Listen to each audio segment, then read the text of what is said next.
I think he probably is. He's listening to me. This first song is called Big Boy. It's really sloppy without being a small child. But don't go away. He gets angry about it.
Open your heart, this is the place that for me. And I'll give you a gift, give a gift that I will give with a kiss. I'll give with a kiss, yeah, yeah.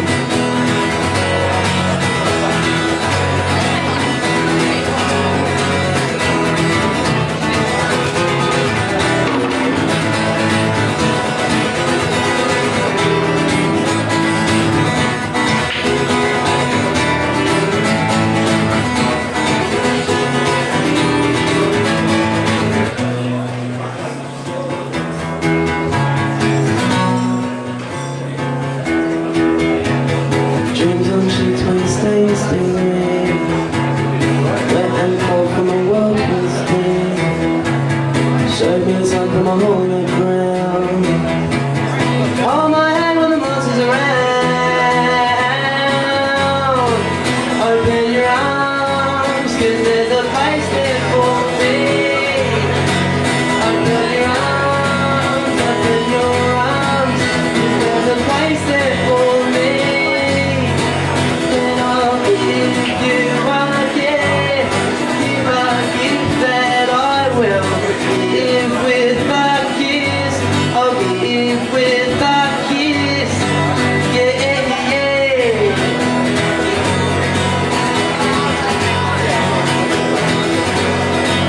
And I'll give you a gift, give a gift that I will give. I'll give with a kiss, give with a kiss, yeah.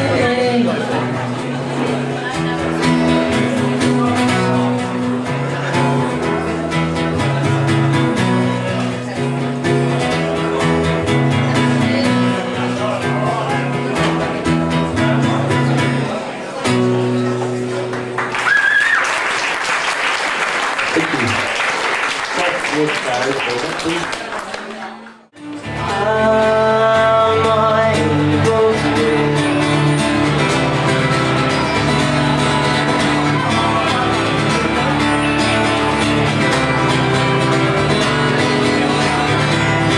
I'll stay awake, stay quiet, to stay alive. I'll lie in wait and count with the second hand. I'll beg and pray and swear like a heretic. I need to get away from my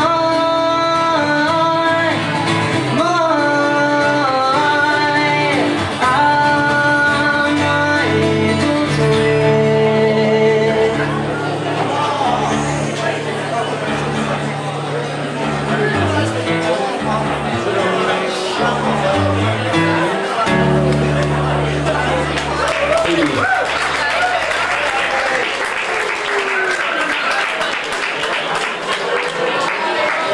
That's funny, there's echoes here, there's an echo lookalike over there as well. He's actually there. This guy there. Oh, that's fucking loud. Finish off the night at the Lucksmiths, so yeah. Buy food, play pinball, buy drinks, go to the toilet, do whatever you want. Buy the book if you want as well. My dad wants you to buy the book. Buy it. Yeah. Refreshed and all raring to go. There's more poetry, there's more music. It's to coin a phrase, perhaps a kick on. Our next performer is Mr. Kiran Carol, a lovely man, who describes himself thusly. He is, ooh, that's nice. He's simply glad to be here. A new CD, A Straight Line to Under Through. Is that right? A straight line to wander through? Wander through, thanks. Will hopefully come out soon.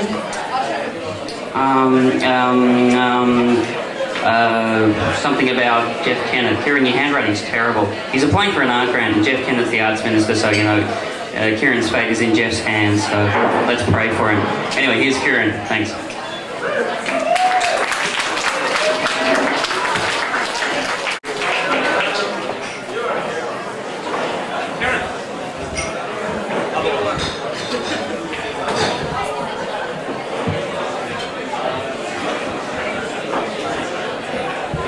nice to be back at Lounge. Jeff Kennedy is our arts minister. I kind of imagine sort of, it's a big load, isn't it, being premier and arts minister? I imagine sort of like on Saturday mornings, sort of lying in bed with Felicity going, oh, well, we'll look at the performance poetry grants this morning between 9 and 10. Kiran Carol.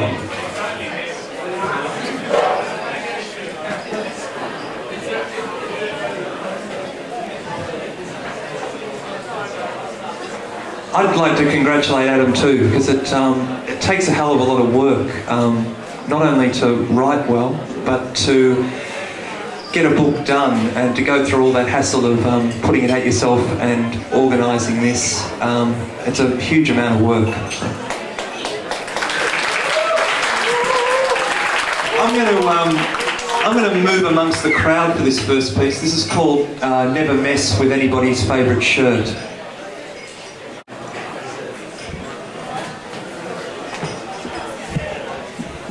On Saturday mornings, you find him looking at it, hanging up like a mobile behind a row of amputee mannequins.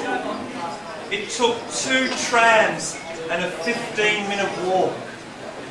But when the sun filtered through onto that shirt, it was rare and beautiful to watch a man sew.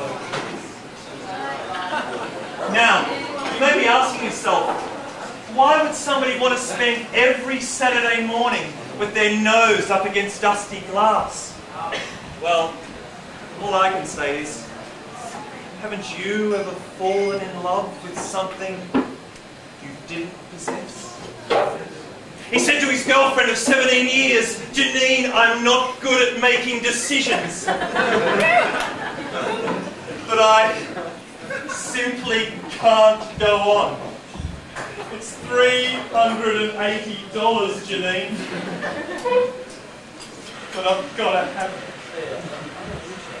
So the following Saturday, he paid cash in crisp $20 notes. And on the tram home, he couldn't resist letting his fingers gently caress the sleeves and collar. He looked hard at the creme-coloured docket. Even it had a sense of grandeur. And from that morning on, his life took on new dimensions and rituals. Janine walked out and began dating a former boyfriend called Kevin McNamara. Friends scrubbed him from their teledexes. The trouble began when he bought the shirt its own clothesline. He began spending Sunday afternoons watching it float in cold water. He updated his household insurance policy, but even then, he didn't like to go out. Started having his groceries home delivered and spending his evenings watching foreign language films. He delighted in repeats of "Are you being served?" He said to me, Kiran, if burglars arrive, they can have the TV, the video, the stereo, the crockery, the cat, my large moccasin slippers. I just don't care anymore. But I'm willing to risk my neck, even my speech for that shirt.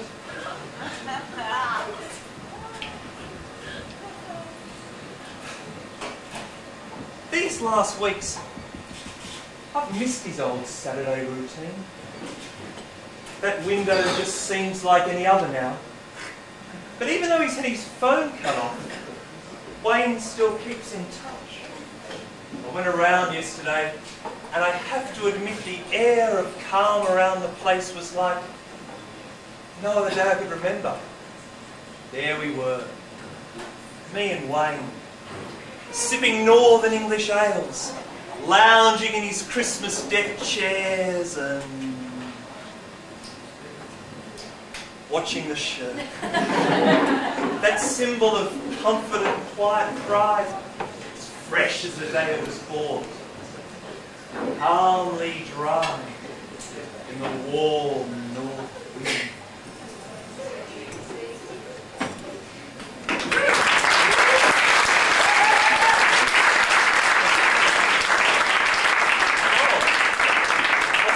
here amongst us. I mean, this is the advantage of knowing now famous people like Adam Ford, of course. You get to perform to lots of people. This gives me great pleasure because this poem's called Lounge Poem. And I'm going to dig it out of the archives. And it's all about this place. It's got kind of a Bon Jovi participatory beginning. And so if you know it and you feel like joining in with me. At 14, I thought sex would be like a Del Monte suit. It would look good, feel good, be good. It's very late. Flat beer wrings my mouth dry. Like a bad sexual experience, I walk glumly out of the lounge, saying, I'm never going to put myself through that again. Cross Lonsdale Street, buy a cold hot dog to throw away, and sprint as 6 bearded hitmen leave the Sharp Cinema on the lookout for a skinny white boy to beat up.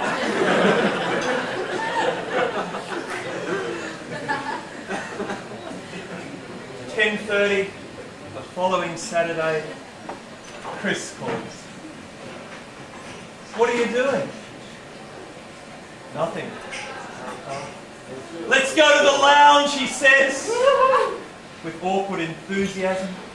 Okay, I reply, like my uncle's dying. It's very late. Again, flat beer wrings my mouth dry as Amanda from Parkville talks incessantly about Sylvia Plath. I block my ears. I walk to the exit. I run home along vacant tram tracks. I unlock the door. I pull the sheets over my head.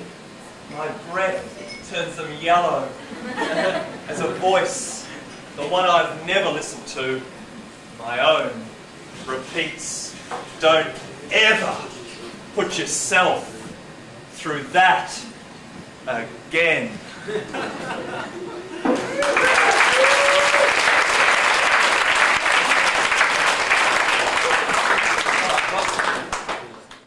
I might as well continue trying to be funny, I think. I was going to do a couple of serious ones, but they're always destined to get people chatting.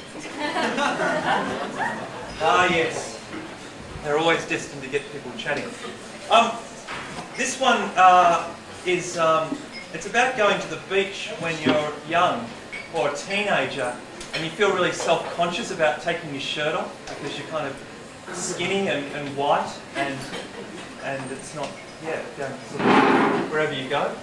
And so this is called An End to Feeling Bad on Hot Sand, or Whatever Happened to Brian Bury, yeah, the Channel 9 guy, or a tribute to 80s golf.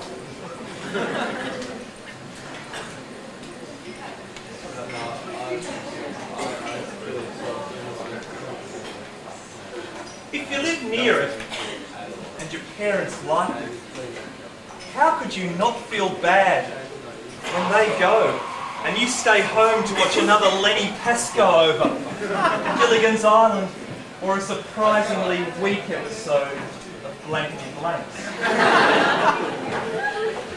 You have rejected the heat, the flies, the speedo bravado. You have blocked your ears to lunchtime surfies endlessly discussing their weekend exploits. I knew I'd never cut it beyond the white water. Hence, I was a lost cause on Martine Gow, blindingly tall, her long blonde ponytail swishing across Bentley Station. She made the Frankston line seem all right.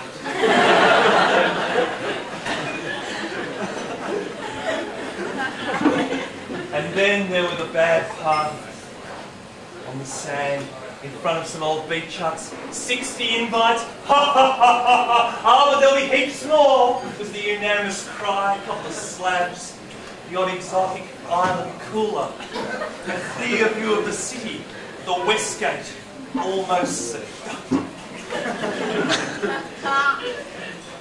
By 10:30, with only 2 girls already proudly attached, who needed to join a footy team?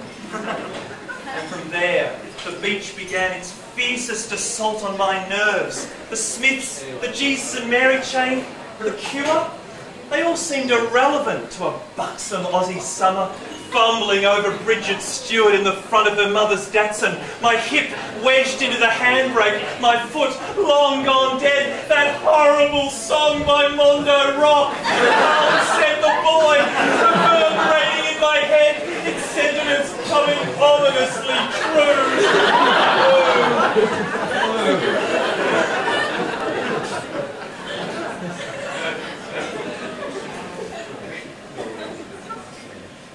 I began to think about Brian Lewis each night after the news.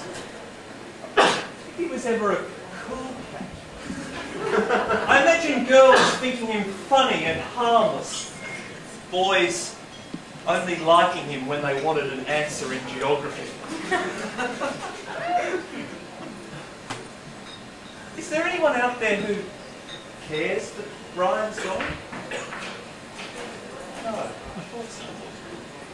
Well, I do. Because he showed me that summer wasn't all optimism. He left my screen to let me lay down my own laws about this cruel, boisterous heat, this coastal mania. Why can't we make Albury trendy? Because at the next federal election, I'm voting for an end to feeling bad on hot sand. Who wants to be melanoma's whipping boy? Who wants to be a timeless parody of a big M-ad? From now on, I demand Mount Perisher sleep with me. I only want to see the sand in Brett Whiteley, and for sunscreen to cost no more than 15 minutes in a parking meter.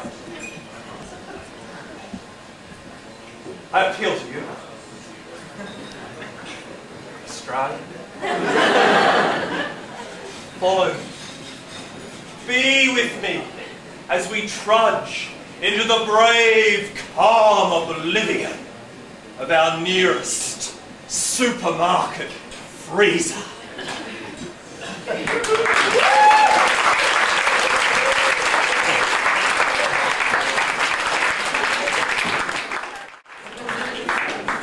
Oh, okay. Well, one more of these and then... I don't know if I'll go up there. This is called Talking to Richmond Station, and it's about sitting on platform 4 and you're looking up at the... doing that a lot tonight, I know, about television. You're sitting there, it says Frankston line 10 minutes and you haven't got anything to read, so maybe you pluck out a TV Week with Kimberly Davies on the cover from the garbage bin, and then you read that, and then you look up and it says Frankston train 9 minutes or something. Now, this is about waiting and waiting.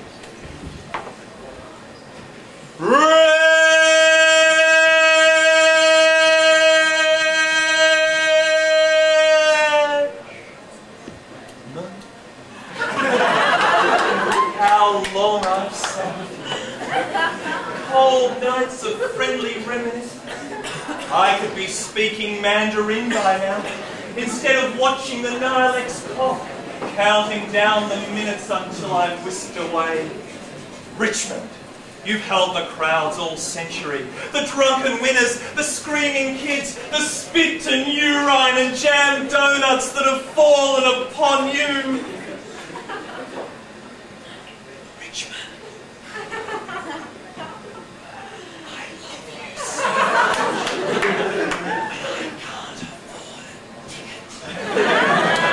Cooked the worst potato cakes, but still, I bought them, and how I relished you on Friday nights when I'd bound down your stairs on the way to the Central Club to see Huddison Collectors, my Mark Seymour blue singlet, 2 sizes too tight. And yes, I've been scared and stony-hearted. But because of you, I always found my way home. I could smell a roast from Cheltenham or sling my beach towel around my neck, knowing the gentle waters of Port Phillip Bay. would soon be news. Richmond, listen to me, I'm talking to you. For those biting winters ahead, and before I buy a reliable car, get yourself a well-stocked chemist, or get yourself a well-stocked bar.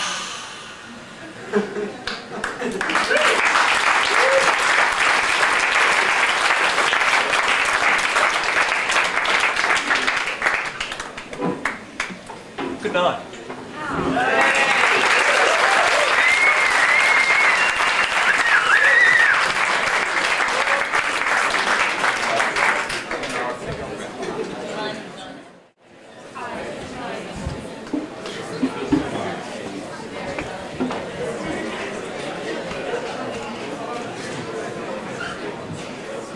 I guess it was my fault when I booked him. Now I have to goddamn follow him. Okay. Yes, I'd like to start out by thanking everybody for coming here tonight. The night is not yet over or anything, but it just seems appropriate to start with some thanks. It's nice to see a few people with the book floating around as well. That's fucking great. And I am going to be reading from the book, but to start off with, I'm going to start with some new stuff that isn't in the book, because most of the stuff that's in the book is a little bit old these days. It's almost a year old, some of it. And after a while you feel like, I don't know, like you've got to move on. So tonight I'm moving on. Tonight is like kind of birth by fire for a few poems here. So I've been subjecting my housemates to lots of them. Yeah, do you reckon I should read this one? Is this okay? And stuff. And unfortunately I left the shampoo poem at home, which is a shame. It was a list of the ingredients of shampoo, and I was really looking forward to reading it, but I left it behind. So that's not going to happen. But anyway, we'll start with this, which is called From Tiny Acorns. And I saw this on Latrobe Street just recently, and I was impressed. The little girl, standing on the rear bumper, gathering dust with the pad of her finger. Wash me.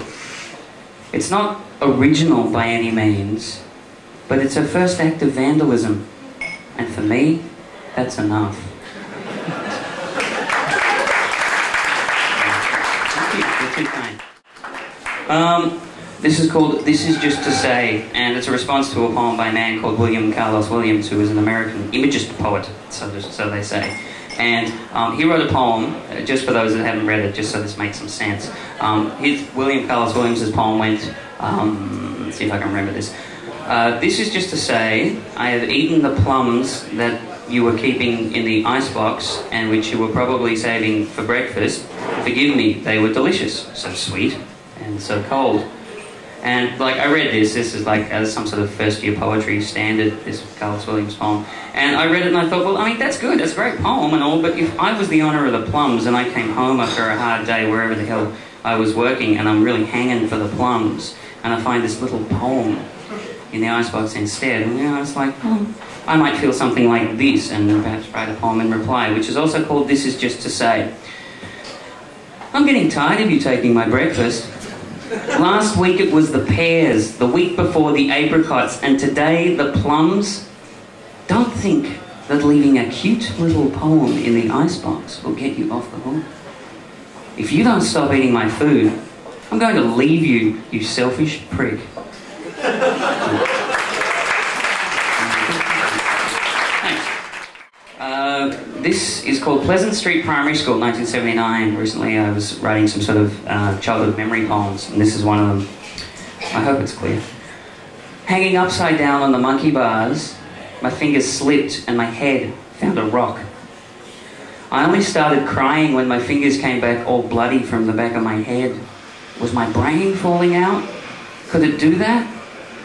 By the time Mum had arrived, the bleeding had stopped and the principal had taught me the meaning of the word vascular. Okay. Well, we're on the nostalgia thing, so I'll keep going with this. This is a series of poems called Childhood Memories of Sunday Nights, and there's like 6 movements in this.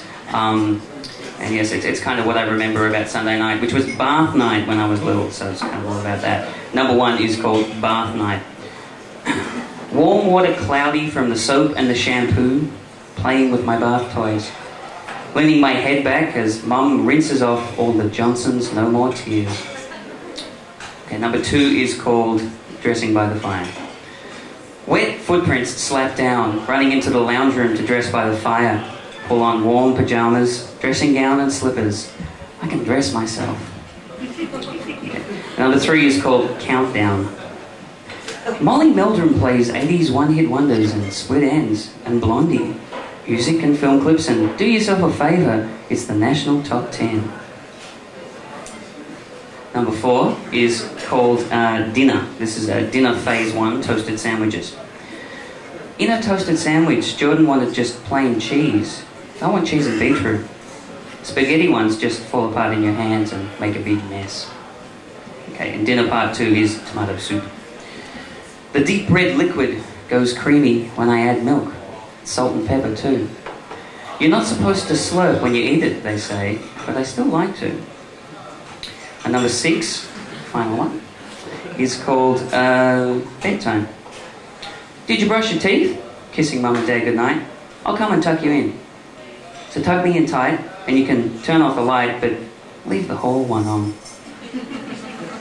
Thanks. Okay. Now, some of you I know for sure are a little familiar with what goes on in this poetry, and there was this theme in the book that all these unrequited love poems and all this feel sorry for myself, self-pity shit, and that's cool and all, and they're still, I like them, but I've kind of entered a new phase in my life, and strangely now I'm writing lots of love poems, and I apologise to anybody here who can't stand love poems, but I'm actually going to subject you to a few of them tonight, just a couple. I promise they won't be too painful. This first one, it's a long-distance relationship too. She's in Western Australia, so I guess there is a certain element of self-pity that can come into the poetry. This first one's called Post-Back Relationship, and it's sort of along those lines of long-distance relationships. If I could place myself upon the page, could trap myself in words and write them down, and stuff them in a padded envelope, I'd mail myself to you piece by piece. My DNA laid out in black and white, my recipe, my blueprints, a DIY, an assembly kit with step-by-step instructions, a map, a graph, a chart, a model of me, the tale of how I learned to ride a bike, equations that express the curve along my spine, the address of every house that's been my home, the names of boys who bullied me at school, the smell my hands pick up whenever I cook, a description of my voice when on the phone, the way I felt the first time that we kissed, a photocopy of the left side of my face. I'd send it all to you, marked handle with care, and you could keep it all in one safe place, a box perhaps, a drawer in your desk, a secret place that only you could find. I see you by your mailbox every day waiting to greet the mailman when he comes, open the package and see what's tucked inside, this time my middle name and my fingerprints. And when you collected every single piece, you put them all in place like mosaic tiles, and a picture would appear, a picture of me, and step out of the picture to be with you.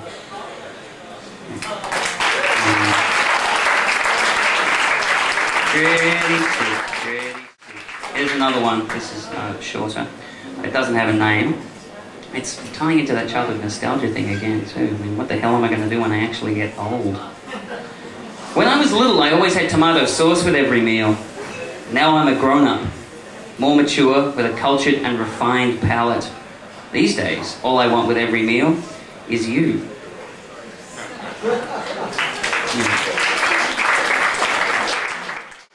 Thank you, that's so kind. It's sort of a puzzle vibe happening from a few people here. I thought he was going to be funny. I might. This is another one sort of along the same lines. It's another relationship poem. I've been corrupted.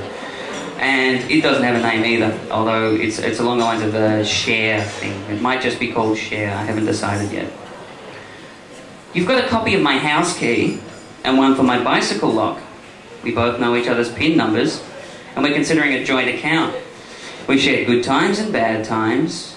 We share the same bed. And I love you so much that I don't even mind that you want to share my underwear. I'll share my lunch with you. I'll share my most intimate secrets. I'll even share the shirt off my back. But I'm never, repeat, never giving you the keys to my car because I've seen how badly you drive.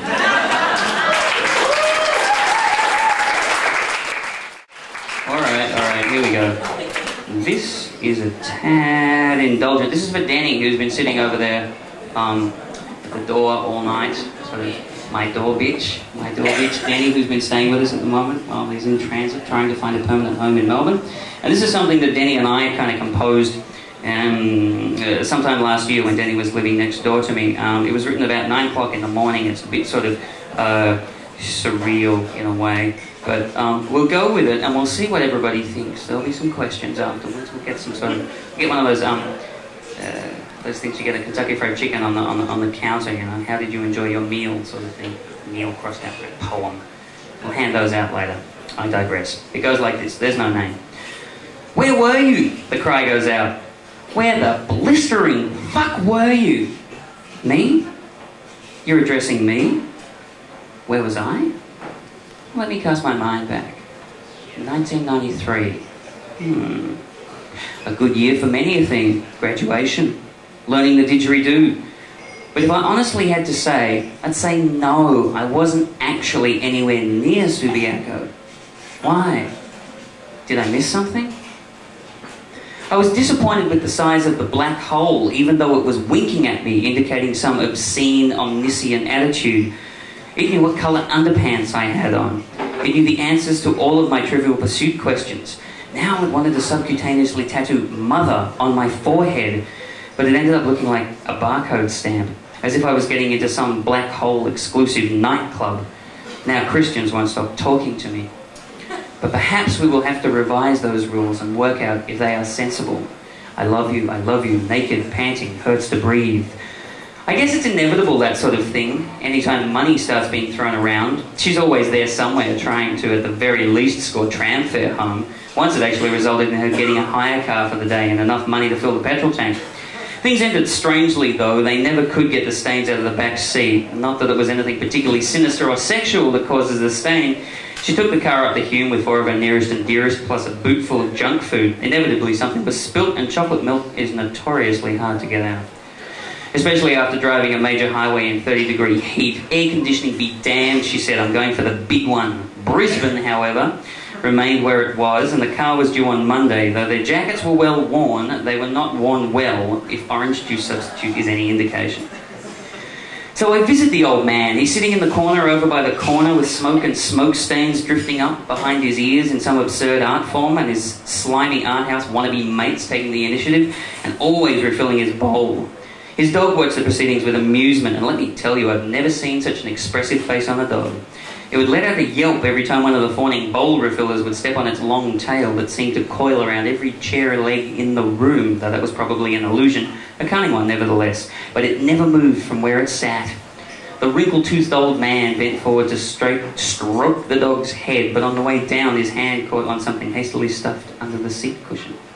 And some guy comes in selling watches. He gets brushed aside. He says, that's okay, none of them work anyway, and in this room, they're the only words that ring true. None of them work anyway. To revert into one's previous habits is a simple trick. For example, once upon a time, in the dark recesses of somewhere dark, there sat a lizard called Jerry the Nerky Lizard, who feasted on the carcasses of dead chicken soups and laid waste to everyone or anyone who opposed him. But having said that, it's 9:01 a.m. on the 20th of June, and you're listening to the beat sound, the sound that's around, the sound that all the town takes in if they want to know what's going down. Your host for this round is none other than the world-renowned purveyor of sound, so stick around for the rock and this rocksteady beat. 4 4/4 hours of musical power, broadcast from the skyscraping tower. Here's 40. Food for nighttime hues and stomach for bottled blues. Thank you.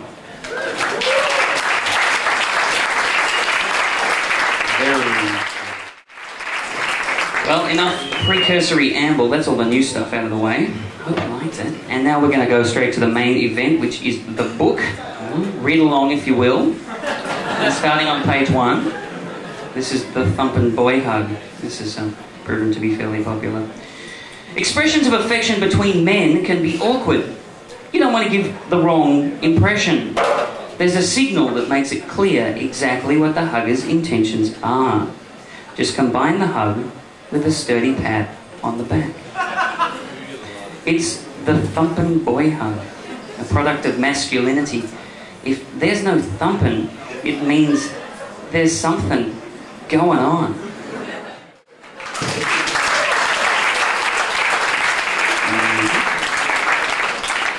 Okay, this is about Jesus, and this is for my grandmother. I gave this poem to Aunt Nana for Christmas, so here it goes.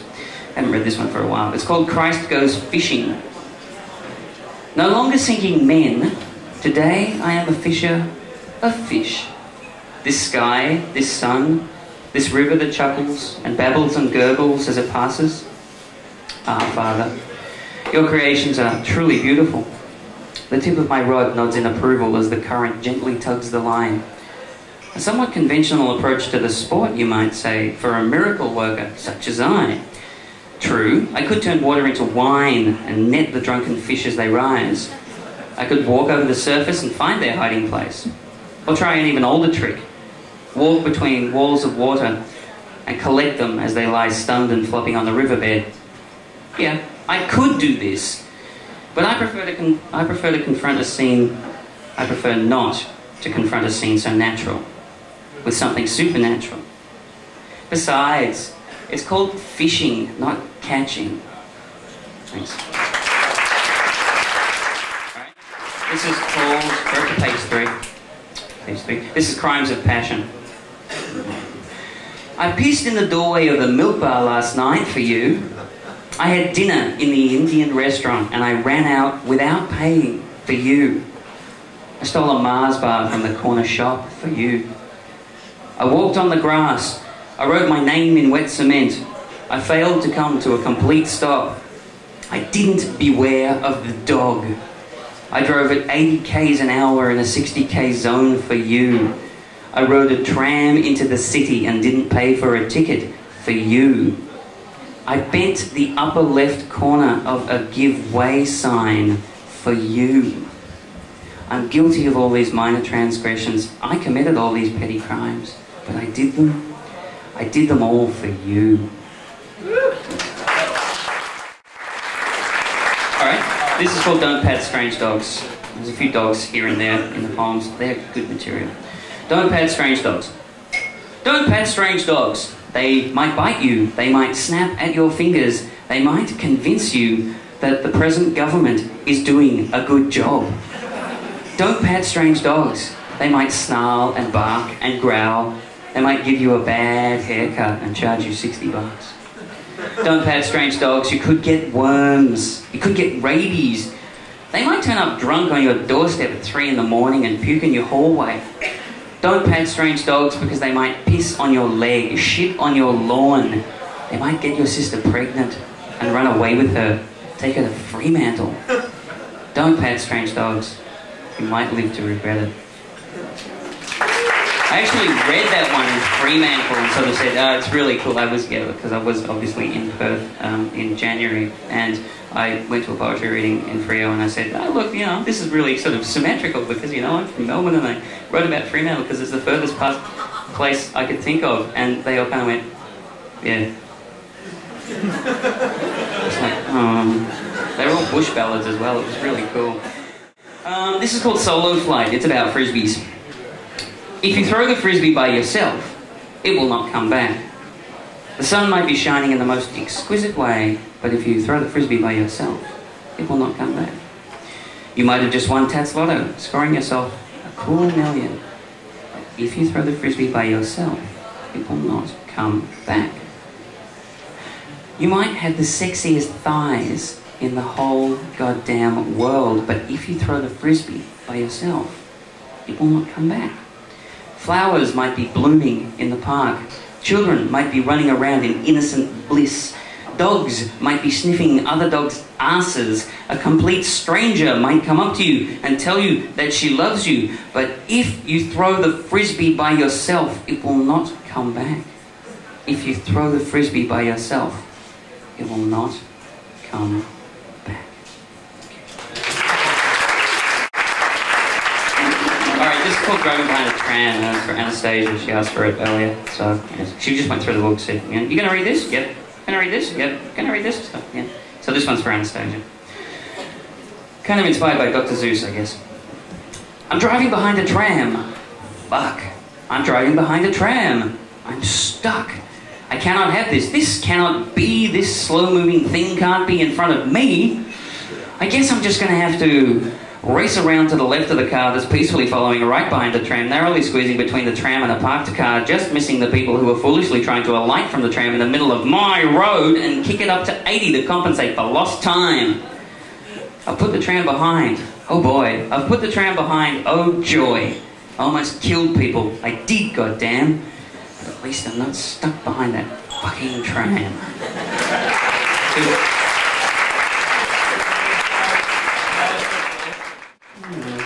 This is great. I'm just going to keep going. Yell out when you get sick of it. This is called shit. When are you going to get your shit together, she asked. Fair comment. So I did. I had to go everywhere to get it all. I looked in every corner of every room of the house. I went back to Ballarat to get the bits I might have forgotten when I moved.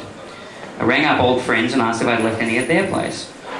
I even looked... I went through all the pockets of all my jeans, and I even looked under the bed.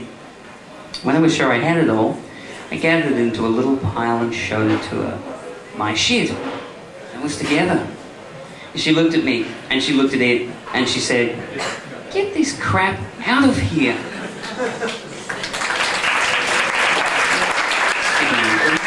This is an 11-line poem. There's actually 14 lines. This line stirs a feeling you hold deep within yourself. This line reminds you of your childhood. This line makes you smile. This line is crap. This line contains the word fuck. This line falls just short of the mark, bringing the tone of the whole poem down slightly. This line sounds like something your mother used to say. This line reveals the author to be well read. This line is also crap. This line is stolen from a Phil Collins song. This line has too many unnecessary adjectives. This line was originally intended to be a witty rejoinder to the third line, but it works better as the last line of the poem. Here we go. There's some of that self-pitying rejection shit coming through. This doesn't have a name. If I were the last man on earth, the last woman on earth would sit me down and carefully explain that it wasn't me. That she'd just been through a really tough time relationship-wise and that she was scared of being hurt again. This wouldn't necessarily mean that she wasn't interested in me per se, or even that she didn't like me, but merely that the spark wasn't there. It would have nothing to do with me. It would just be something that she needed to work through by herself, and there would be no reason that we couldn't become friends. Very good friends, but ultimately just friends. And I would look at her and say, okay.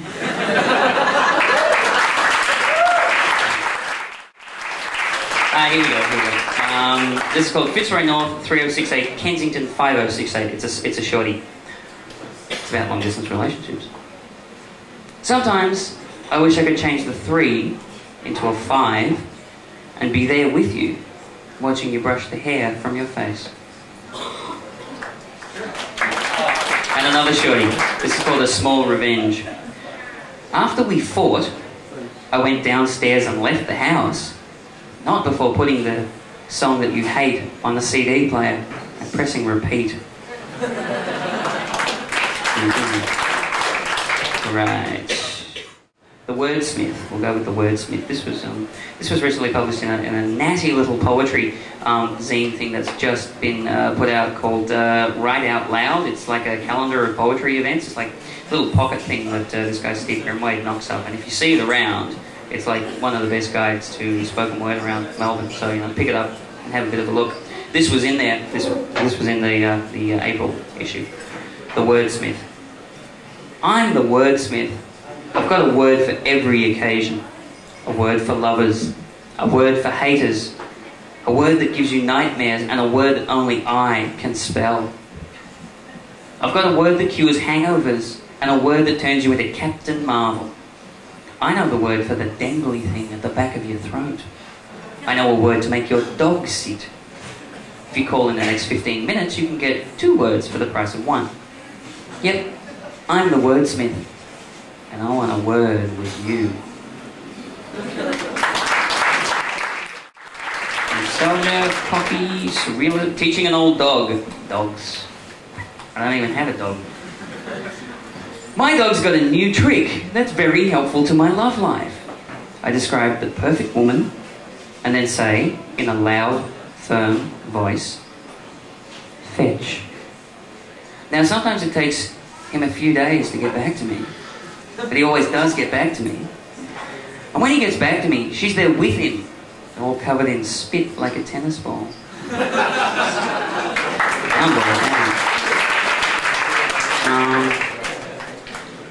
Sex is transcendental. This is another shorty. They're making the right noises and moving in the right ways when all of a sudden he stops, feeling quite drained. Is that it? She asks. He looks at her, embarrassed. Sorry. Nothing. This is what I do with my day. Nothing. Nothing is defined as a trifling action, matter, circumstance, or thing. Made some coffee, watched Ricky Lake, then Phil, then Oprah. Did the dishes, put out the washing, bought bread and milk, checked the mail, paid the gas bill, cleaned the bedroom, then the lounge room, fed the cats, had another coffee, made tea, read a book, listened to some CDs, answered the phone. So what'd you do today then? Oh, nothing.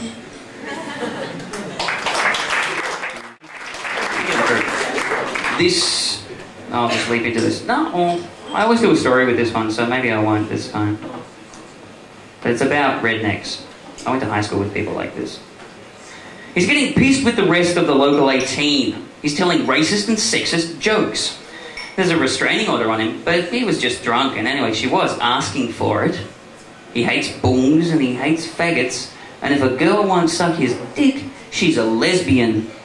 Still, he's a nice guy once you get to know him.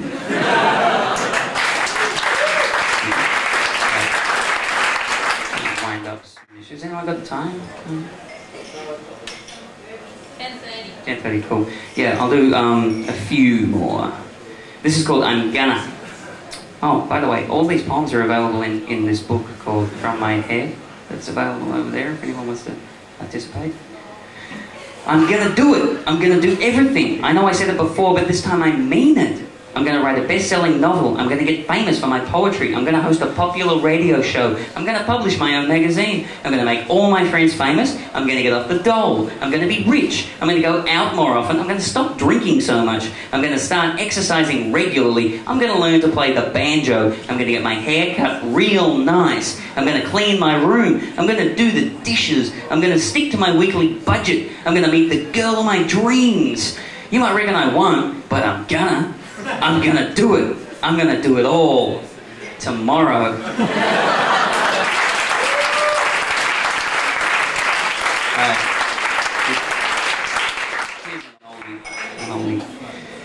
So I bought the grapes last week because you told me to buy grapes last week. And they sat in the bowl on the bench.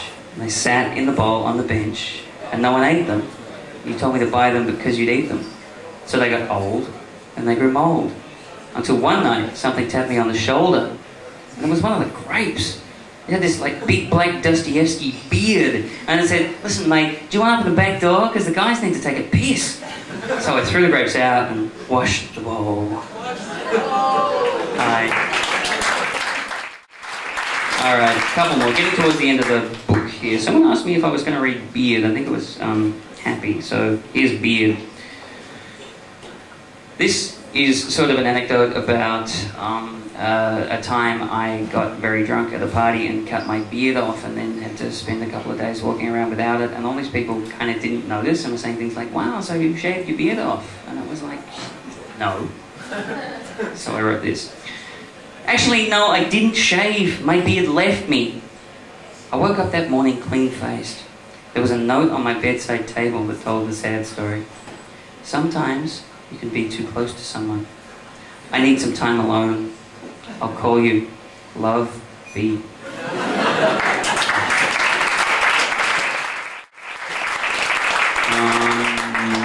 I'll do about 3 more. Because I can. My lungs, I'll do it. Denial, this is called. Afterwards, you'll move away from the table and lean back in your seat. You'll gaze at the paper spotted with grease and the clumps of congealing chips and say, I feel like shit. I'm never doing that again. Don't be fooled. Don't think for a moment that you actually mean what you say. It's all just part of the ritual. There can be no fish and chips without the subsequent denial.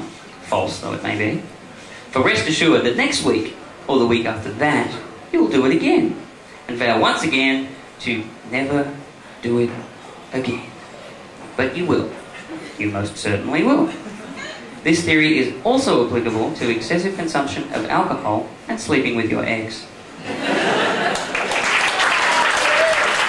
Right.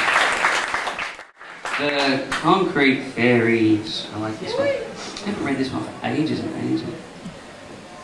On sunny days and at night under street lamps, the concrete fairies come out. They twinkle at me and say, cheer up, Adam. We're the concrete fairies. That's all they ever say. So I pointed them out to a friend. Mica, she said. It's mica flecks in the concrete. So I went to the library and looked up the word mica. It was probably derived from the Latin word micare, which means to flash or sparkle.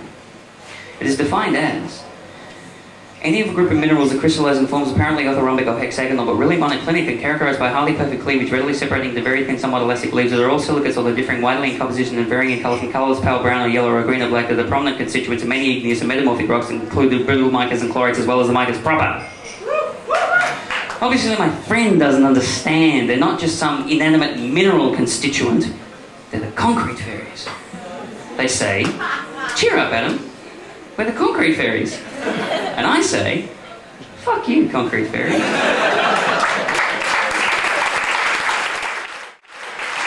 Alright, I'll finish up with this one.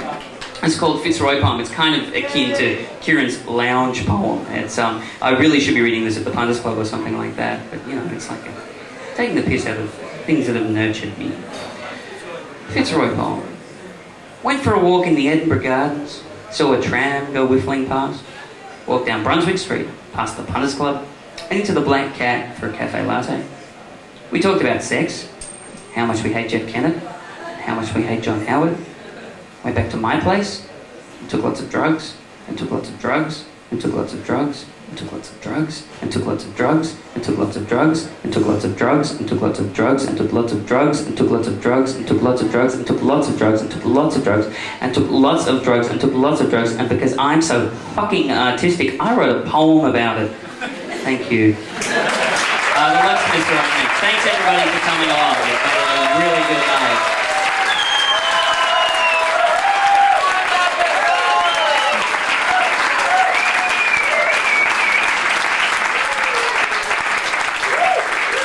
The ego freak that I am says yes, but I really don't have that much left. It's going to be patchy now. I gave you all my good stuff. The cut-ups. All right, okay. Now, this is probably akin to the other ones before the whole sort of Jerry the Natty Lizard poem before. Remember that really long, weird one? I'll do one of those, and I'll find something else in here, I'm sure. There's lots of stuff. I shall look in the index, because that's what I put it there for. This is just like a trick to make reading easier for me. I mean, if you guys are going to buy them, that's cool, but really it's just so I can organise myself. This is called Kunyang, and yes, it's a sort of surreal poem. It's a cut-up where what you do is you find a really nice piece of writing that someone else wrote, or even your own, I guess it doesn't matter. You cut it up into small pieces like words and phrases and stuff. You put it in a hat, and you pull it out, and then that's the poem. So it's like random order of words. And this is what I got out of a book called The Maker of Heavenly Trousers that my mother loaned to me. It's called Kunyang, and she's the main character in the book. Whatever her dreams have been, to my questions in the evening, and the fact expedition to and from the few had not been learned of, delayed not long, something must have happened. She appeared. The Lama temple, poor after our Paul's illness. I realised that she had a headache. I understood the awakening to come. To lunch words. About an hour. I did not. She was pale and nervous that he had in my study. A few days, that long before dinner, she said, live in answer. I've got another one. I'm experimenting. This is my experimental phase. You guys can all go away and say, yeah, so I'm in this experimental phase. It was experimental. This is based on this is another cut-up. This is taken from a book called Bonjour Tristesse, which is by Francois Sagan. They also made it into a really cool movie with David Niven. It's a great film. Yeah, she was a bit of a sort of French Sylvia Plath type of writer. She's really cool stuff. I advise. Francois Sagan. Yep, and this is called Cecile. She's the main character in Bonjour Tristesse. At 12:30, the same. We made afterwards, out and not, to go to have sharp dinner at home. Days, the cutting really thinkered. Timetables which my father placed every day at lunch. Just then, possible to have as fine as elaborate plans. Took pleasure in our home, in them furnishing 7. My father did not, and discussed a week. Did we ever for one moment, obstinacy of those possible, with those who have never a use for them, had any believed or flown by, and I come back blind only once. Spooky shit. I'm going to try some more straightforward stuff. Like I said, there's really not much left. A thing called Uludag Gazos, and we had some dolmans, and we got this Uludag Gazos stuff. And I wrote a little poem about it, a little rhyming thing, that I'll try and remember, but I apologise if it fucks up. It's not in the book. Uludag Gazos, I drink it because the can is green and it looks peachy keen. And that's all I can fucking remember. How's it go after that? There's something that... From the frigid did beckon. Oh, that's it. Yeah, that's cool. From the frigid did beckon, I said, what do you reckon? How do you... Should we go a can? He said, fucking A, man. Well, you can take your Pepsi Max, you can take your Mountain Dew, or you can take your Gatorade, because I'm telling you, I'm drinking this shit until the day that I die. You will never stop me, so don't even try. Thanks. At least you remember that. Yeah. Okay, this is called Hat. It's in the book. Page 9. It's about poetry readings and that sort of tension you get before going up. Open mics. Scary stuff. And I wish I had a hat. I wish I had a big hat to hide under. I'd keep it all under my hat. And you'd walk past thinking, wow, what a big hat. Except for the more observant of you who'd say, hey Adam, nice hat. And a mumble would come from somewhere under the brim, thanks. Alright, the parking inspector. I've never read this one before. This is for Mum and Dad because they sit at this cafe in Ballarat and they sit in the window seat and they grade people's parallel parking on family moves and stuff. It's fantastic. It's like a family tradition. The people that hang out with them at the cafe, you know, we all get into it after a while. You can't parallel park anywhere without going, oh, I've got the family legacy and stuff. So anyway, I wrote this poem about that, sort of this guy called the parking inspector, and it goes like this. See that guy, he says, with his ass hanging out like that, I give him 4 out of 10. And that woman there, only a centimetre from the guy in front, she gets a 5 because she did it in 3 moves. Yesterday, this woman got an 8. Took her 1 move to get in. Nice and smooth. And she was nice and close to the curb. The red Mercedes over there got a 3. Took him 7 moves and he still wasn't straight. You didn't do too bad, he tells me. I'm giving you 6.5. You need to work on your reversing in.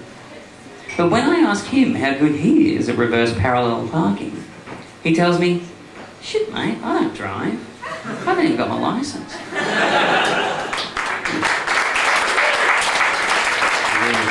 couple more and then I'm out of here. Right out of here.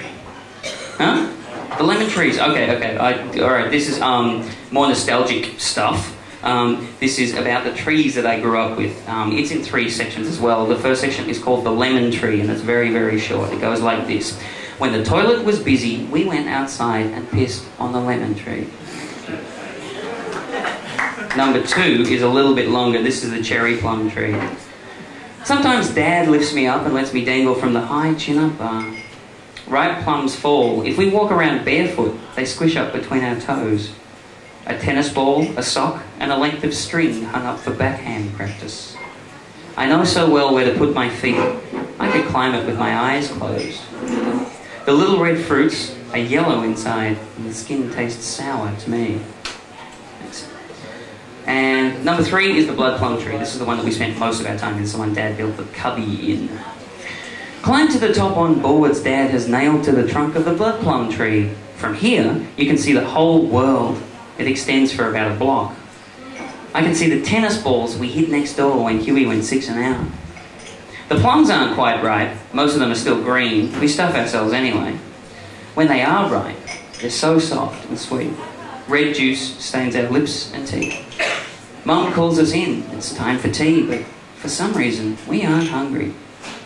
Thanks. One more, and I'm right out here. I'll pick a goodie. Done that.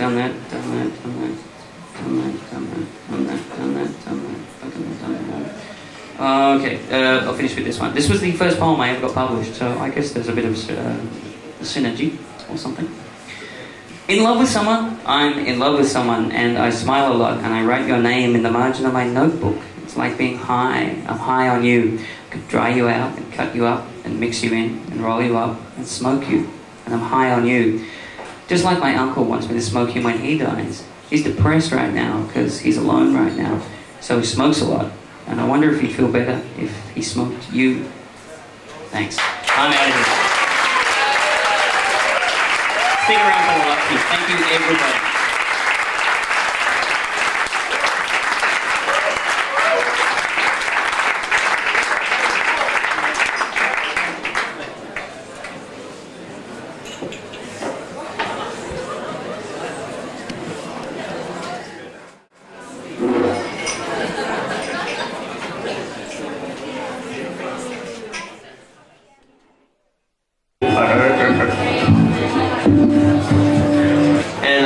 Pleasure to be here for Adam's launch, and we hopefully will entertain you and knock it up. In that order. And I'd be very surprised if you don't have a book, and if you do have a book, you should go buy another one and get Adam to autograph it, because he writes really amusing messages in all the books. So you get him to autograph it because he writes funny little pictures too. He writes them. Yeah, he writes them real good. Let's go. Okay, this is our first song. Hope you enjoy this one and the following ones. We're doing more than one tonight. 1, 2, 3, 4.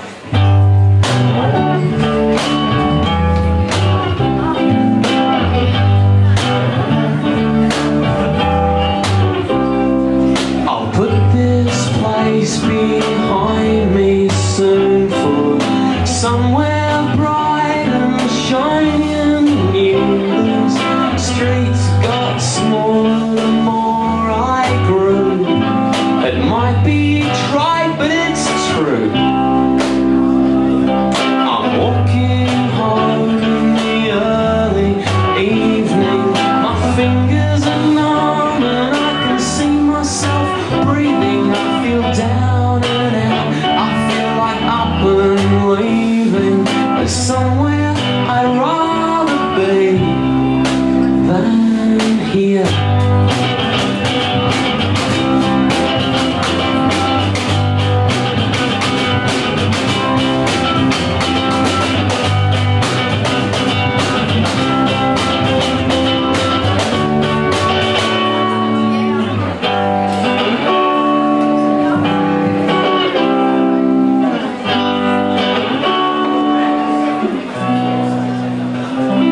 I'm as good as my word, I'm as good as gone.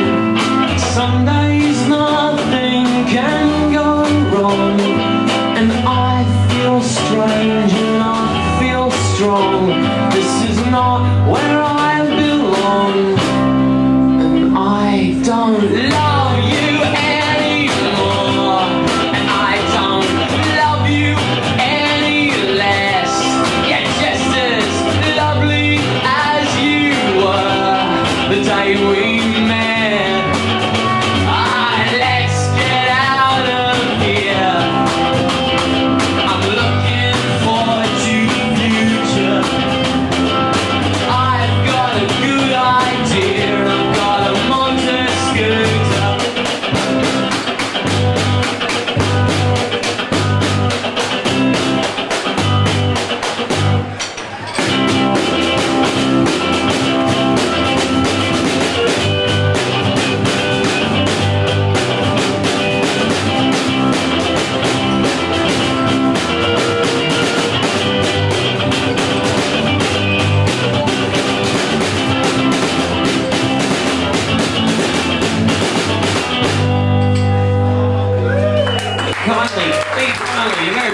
Thank you.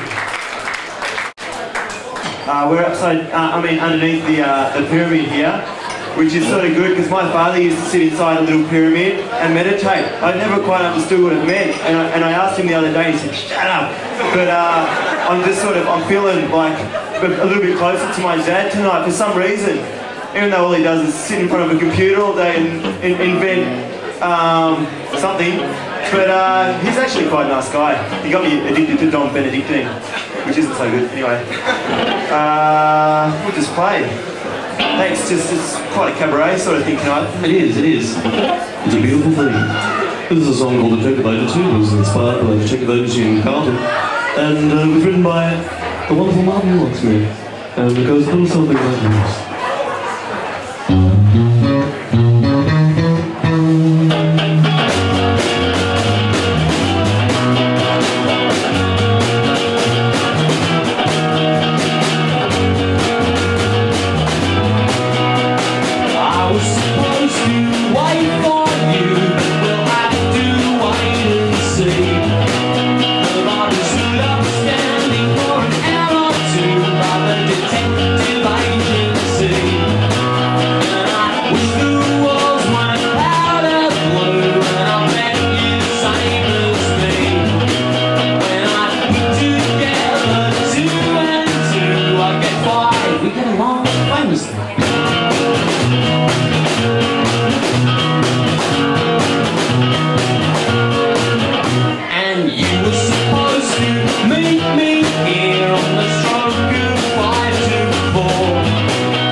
This song is dedicated to the Scary Monsters, the best indoor cricket team. Bar none. Except for all the other teams that we've played and lost to, of course. Except for those. They're all B grade though. They're all B grade. We're C grade. We're playing B grade teams for some reason. They were also the worst band to ever come out of Lucksmiths. Really, a bad band that came out of Launceston and were called the Scary Monsters. Are you serious? Yeah. You want to get up here and fight us? We thought of that name ourselves, alright? I mean, they thought of that name themselves. And we stole it off with. And this is a song about Victor Trumper, and it's called Victor Trumper. 1, 2, 3, 4.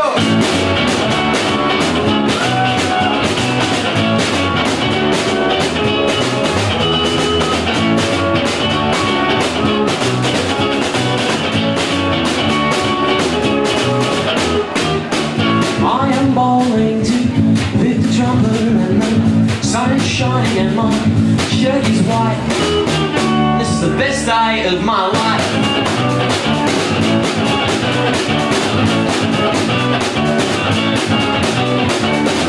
I am bowling to Victor Trumper and he shrugs his shoulders and I'm gone for 6. Oh, for a strong and a walking stick.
very much.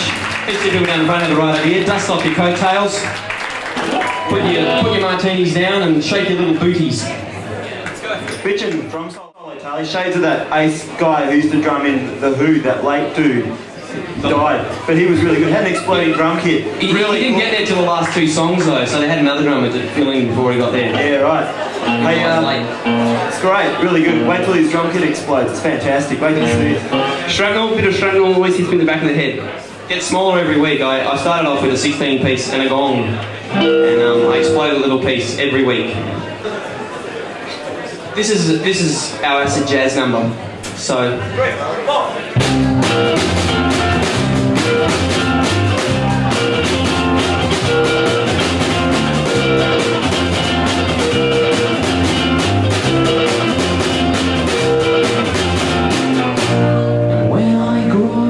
On my own.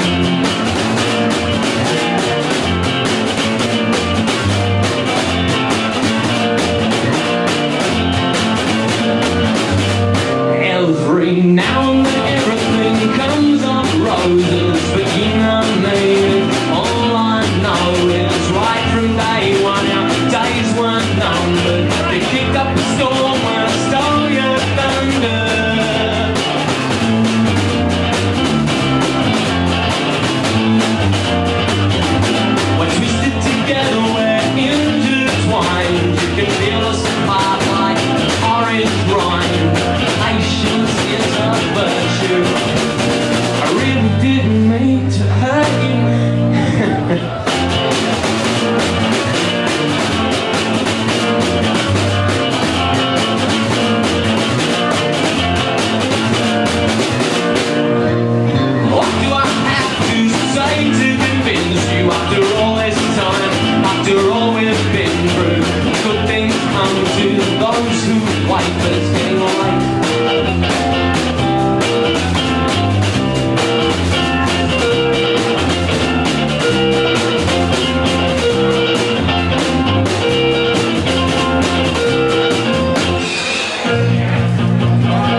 Sorry, but that ball is spinning around with all little bits of mirror all over. It's really putting us off, all right?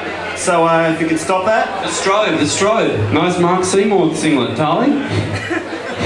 Kiran. Thanks. Thanks. I took the cue from Kiran's poem, and if only you didn't have the Iggy Pop physique to go with it. You should wait. I actually draw blood with the microphone later on. This is a new song. We played it for the first time last night, and lo and behold, we didn't mess it up, which means that the chances of us messing up tonight have increased fourfold. It's about mini golf, and we wrote it when we went to... it's also about romance, mate. About romance, yeah. Romance on the mini golf. We went to mini putt-putt land, and Emma had never played mini golf before, but she got a hole in one on her first shot. Yeah, well, we'll just leave the story right there, shall we? Because the romance part just kicks in soon afterwards, and I won't go into that, especially the windmill section. But anyway, it's called Putt Putt. Okay, not too fast. 1,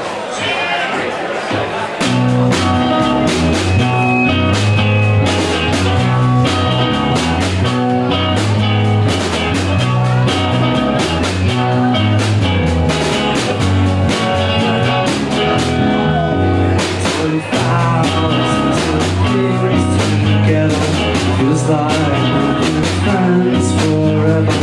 There's one thing I know you've never done. The time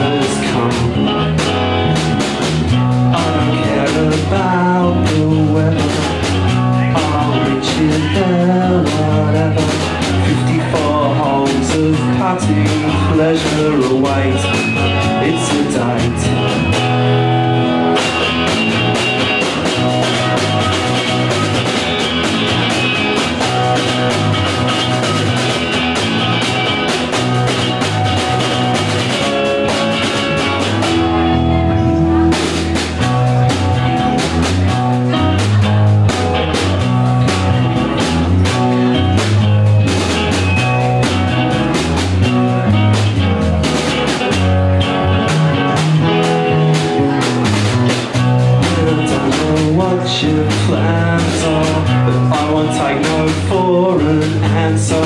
Might be -5 outside, but my pants are +4s, +4s.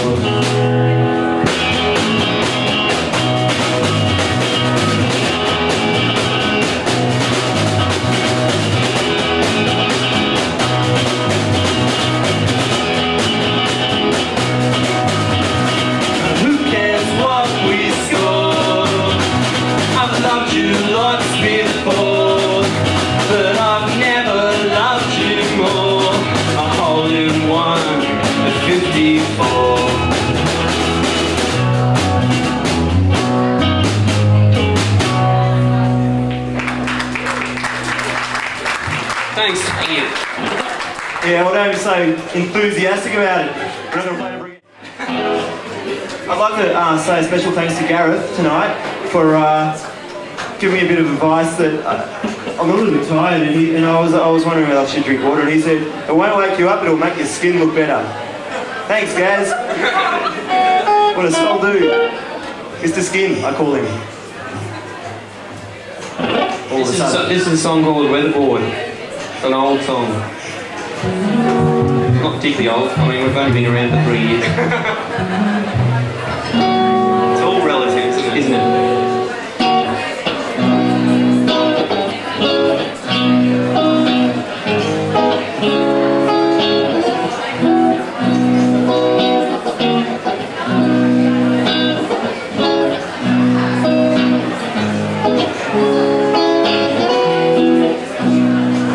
Someone she went to, and it was winter when she went again. And the sky is usually blue, and the single bed is beautiful. It's funny the things that stay with you. Her jewelry on the table, it's nothing but you. Wax on the carpet, singing in the supermarket, and the wallpaper in her bedroom. I'll never understand how it happened like this. I drew her open hand, she drew a fist. I drew her hand, she drew a razor and a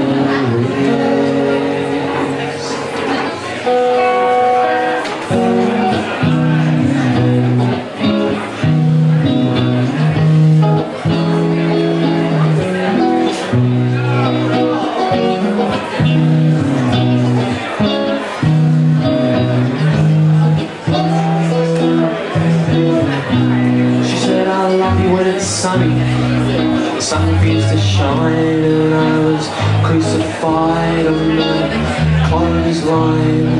She stole a magazine from the laundromat. It weighed upon her conscience as it lay upon her lap.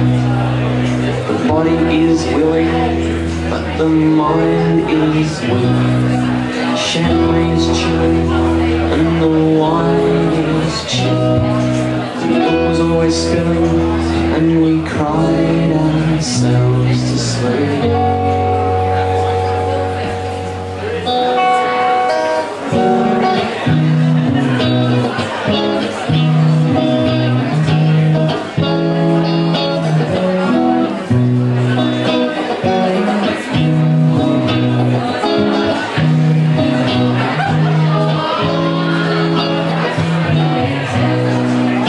Summer when she moved in, and it was winter when she moved house again. The boxes on the floor, and the note that she pinned to my door. This house is made of stairs. This house is made of straw. This house is made of bricks. This house is made of weatherboard.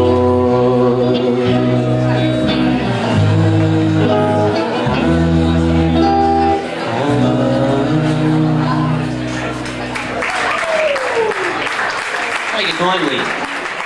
Thanks. Get yourself a book. If you haven't got a book, They're great. Adam Ford, he's my housemate, and he's a swell guy. What should I say? I should say something nice. He writes nice things about our band in the street press, which is good. it is. What a guy. Doesn't excuse him from doing the dishes, though, of course. From doing the dishes? Yeah, doesn't excuse him. Yeah, he's got no right to do those dishes. From doing the dishes. To be excused from doing the dishes means you don't have to do them. You dickhead. You picklehead. I'm not sure about that. I'm going to think about that. This is a song called McIntyre. It's about a pub and the guys, and one of the guys, what Marty imagined could be there. Something like that. Far from handsome, close to ugly. I pull my pants on, I don't look lovely. I wear a singlet underneath my shirt. I tuck it in at all times. And as the plot gets thicker, the hair on top gets thin. I'm not happy, but I'm here enough. I'm not happy, but I'm tired. I'm not happy, but I'm here enough. I'm not happy, but I'm here enough. Misunderstood, much overlooked. My eyesight's good, but it's not great. I read my horoscope today. What have I got to hope for? Daydreaming as I do the dishes, of cuddles and kisses for Mr. and Mrs. I'm not happy, but I'm here enough. Happy, but I'm here enough.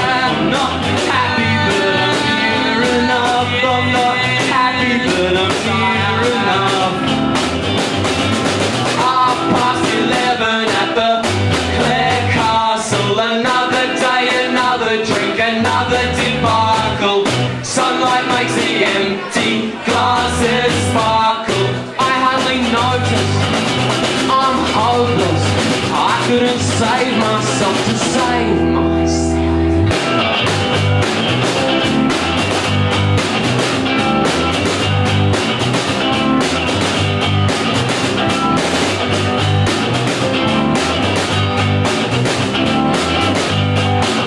I'm not happy, but I'm here enough. Thanks a lot. Thank you very much.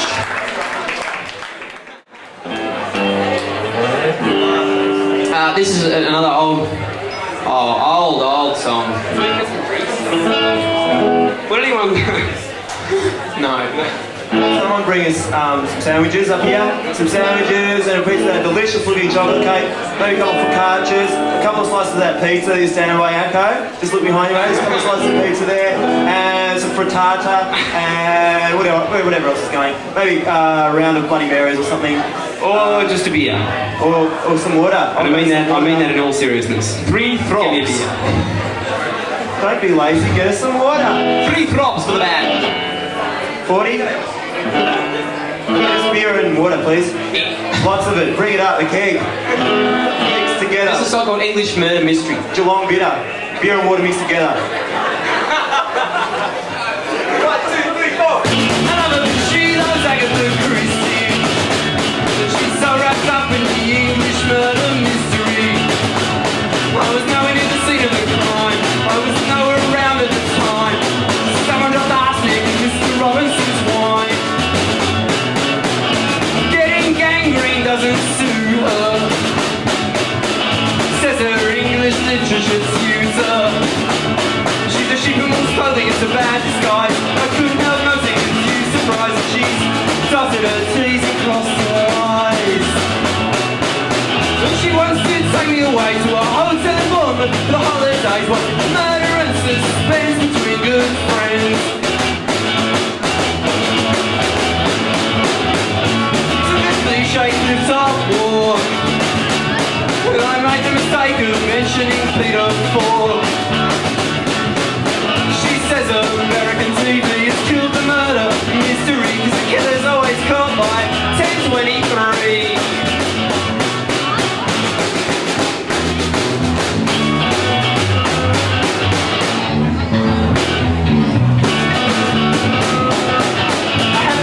She gave me the means, the dagger in the drawing room, just up the sea, just Mrs. Scarlet with embarrassment, and every time we revel in green.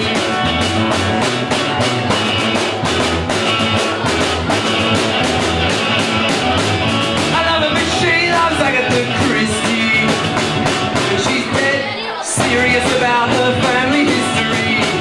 And though she made me promise that I'd never hurt her, she was so suspicious of this supper I served her. One man's meat is another man's murder. And she wants to put me away in a room without a view for a long holiday. What's prosecution and defense? What's common law and common sense? What's the barbed wire electrified fence between good friends? Thank you, Echo. But not here. This next song is for Lani, although I think she went home. So we really should scrub it from the set list. Thanks for the beers, Echo. You're a gentleman and a skiller. And I actually decided I can't drink my beer, which, I mean, I'd love to. I'm going to take it home with me because I have to drive someone's car home. Okay, yeah, you can drink it, Phil. Good on you, Phil. Come on, Phil, come on in. What a guy. Trip and Phil. Australia wasn't the same while you're away. Trip and Phil, if you come up here and pull your trousers down and dance the jig, I'll give you that beer. I'll see that, please. But anyway, on with the next quite sad and poignant song. This is called Get Well Now. I wrote it when Lani went to hospital, and she just left us a note saying, "Oh, I've gone to hospital," because she didn't want to interrupt us because we were watching the X-Files. Okay, no trouble.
I'd just like to mention the time that I first saw Kiran the Poet perform. It was in Ballarat, and it alternatively scared me and inspired me and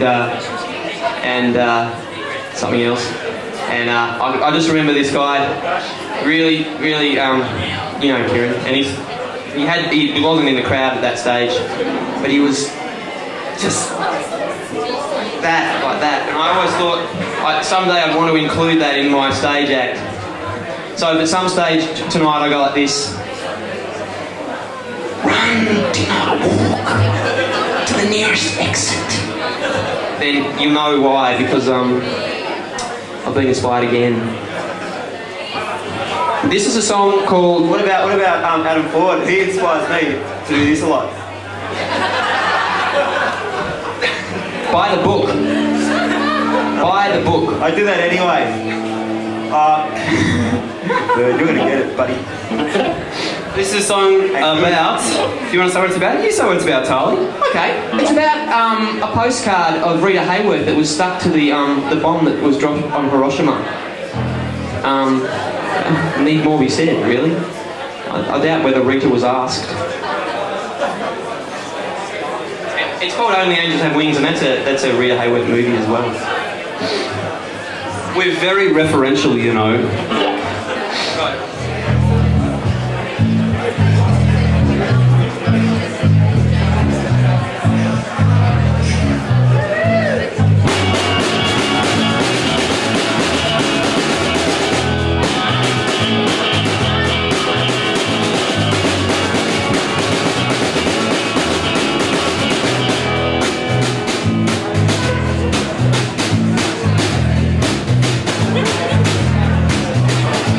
Heavens above, I could never hate her. She's done nothing wrong.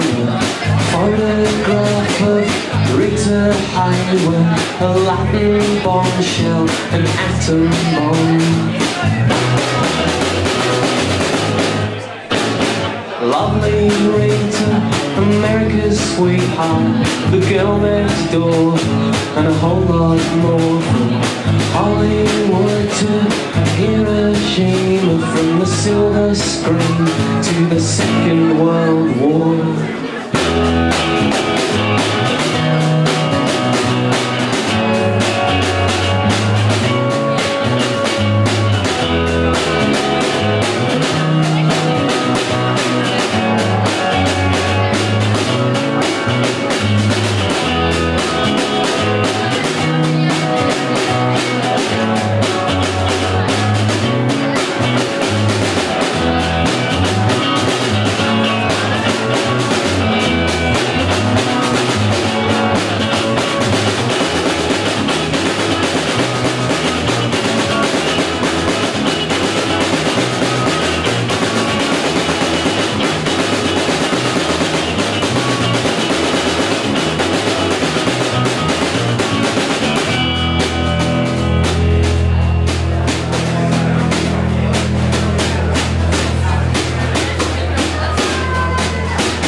This next song was stolen. We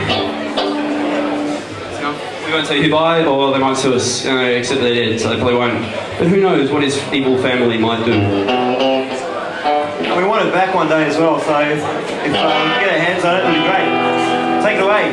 The last tram leaves in 15 minutes, everybody. 15 minutes for the last tram. Way to kill the end of our set, Phil. Yeah, thanks a lot, Phil. Is that the 67, the 3, the 5, the 1? Okay. Yep. It's good to have the Minister for Transport in the audience anyway. Thanks. Yep. Dear Mary, a letter from the grave. You'd better well behave. Don't spend more than you save. Be careful not to. It's scary, I hope you're sitting down. I know how this must sound. I'm 6 feet in the ground, but I'll always be around. But no matter what you do, I've got my eye on you. Mary, no matter what you do, I've got my eye on you. I'm staring at you each and every day, since I'm an eyeball in a basin Be charitable and chaste and don't put makeup on your face. Death if not in life, with mercy eyes. Be married, Death if not in life, husband and wife.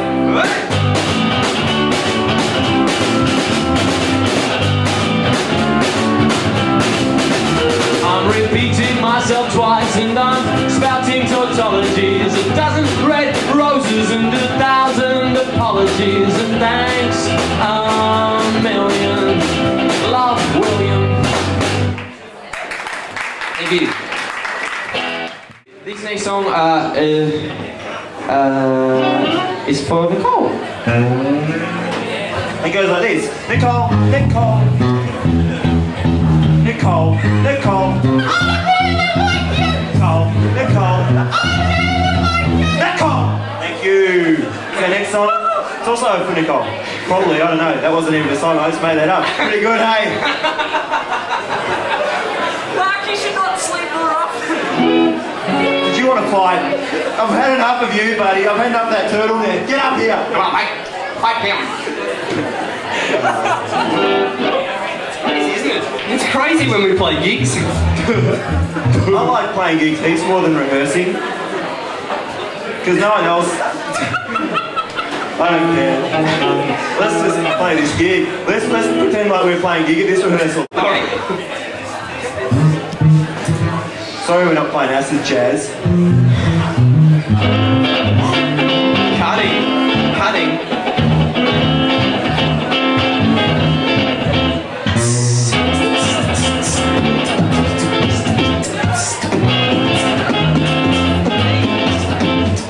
The world's in a mess, the world's in a mess. Do your best to make the world less of a mess, because the world's in a mess.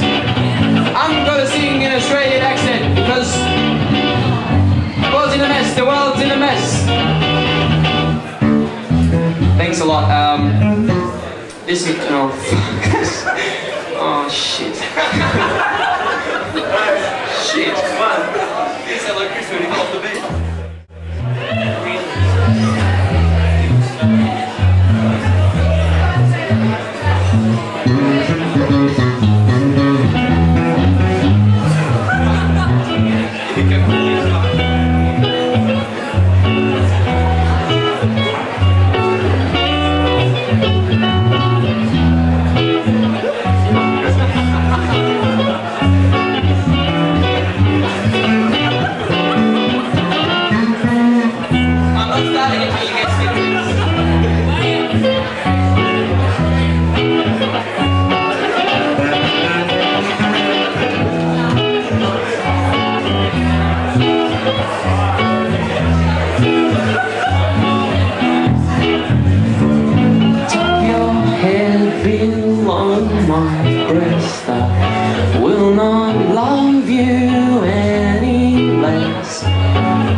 Hey, Mark, I just remembered something that I saw in the paper that I meant to pass on to you the other day. I was reading this article about how Centuries ago, men used to have the same number of sperm in when they ejaculated as hamsters. They were roughly equivalent. But for various factors, including tight underpants, human sperm has plummeted to the point where we now produce less than a third of the amount of sperm that hamsters do. Except for one race, whose sperm count stands well above the world average, and that race is the Finnish race. Mark Minot, and particularly one village in Finland, or probably not where you come from. 3 teaspoons, mate, 3 teaspoons. I can show it to you now if you want to know. Almost as much as hamsters. Is there anyone That's right. Tampere? Is that where they make pannukaku? Oh yeah, pub. It's beautiful. What's that got to do with me? I don't know anyone's Finnish. Or, no, my family's Finnish. We're Sicilian. Sicilian boomerang, you know me. Marco Manonne. Manonne.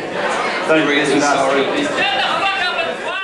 Thank you. AdamFord, buy a book. Inspirational dude. Let's play, like he said. Yep. And sticking totally to this, the secret set list.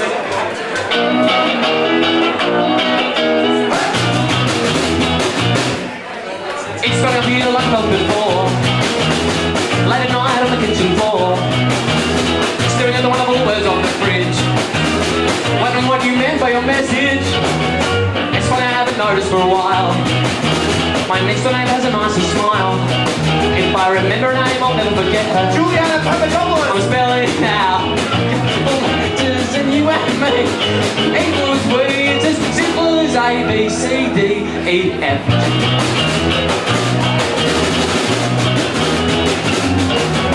It's funny I feel like I felt last night. If I dream another plane crash, I swear I'll book a flight. And home is where the heartache is. At least that's what you wrote on the front of the fridge. And you and me equals we. It's as simple as pi r squared to the power of 3. You and me, you and Eleanor, you and Clive, you and Beatrix, Kevin, you and Kate, you and Brian, you and my best friend.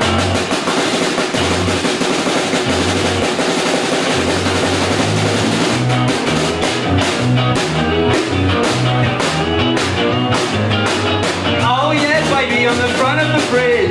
Oh yeah, baby, on the front of the fridge. It's fun I feel I was meant to exist. Late at night reading a shopping list. My next door neighbor's calling from a bar, and home is where the cornflakes are.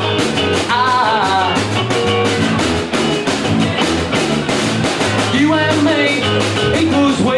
It's as simple as A, B, C, D, E, F, G, H, I, J, K, L, M, N, O, P.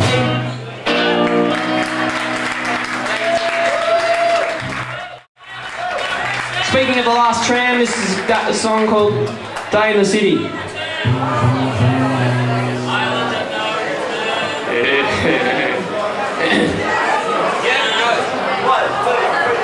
Tram ride through the city, got my backpack on my lap, got all the cars driving round like crazy, got no plans 'cause I'm feeling lazy. Nice day in the city, and my friend stops by on his bike, and I ask him, how's your baby? He says, getting bigger daily.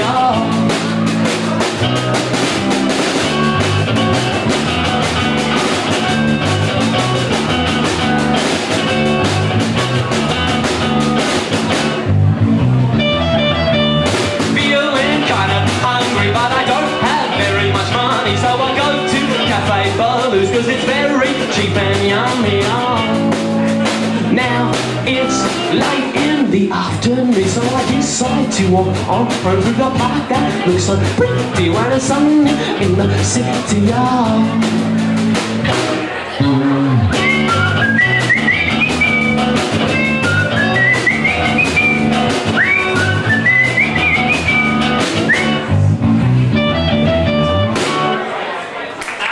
Thank you. Just going to do one more song before we leave you. Thanks a lot. Thanks for bearing with us while we've sort of strained through our set list. We haven't sort of played very much lately, and who used this microphone last? Because I just got a bit of phlegm on my top lip. Anyway, I don't know. Maybe it's chicken. Tasty. Anyway. We'd like to thank Adam very much for having us, and congratulations on your book. It's good, I read it. It's good, it's good. I read it too. It's hell on earth, man. Adam Ford's book is hell on earth. All